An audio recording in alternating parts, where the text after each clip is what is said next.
ఎన్టీఆర్ జిల్లా తిరువూరు స్వాతంత్ర పోరాట యోధుడు, భారతదేశ మొట్టమొదటి ప్రధానమంత్రి పండిట్ జవహర్లాల్ నెహ్రూ పుట్టినరోజు పురస్కరించుకుని నవంబర్ 14వ తారీఖున బాలల దినోత్సవం జరుపుకుంటాం.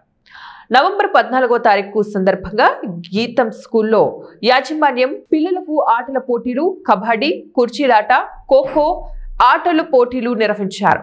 విద్యార్థులు పోటీ పడి ఆటలాడారు. తద్వారా పిల్లలకు మానసిక ఉల్లాసం, ప్రశాంతత, క్రీడల్లో ఆసక్తి గల వారిని గుర్తించి వారి నైపుణ్యతలను పెంపొందుకోవచ్చని ప్రిన్సిపాల్ తెలిపారు.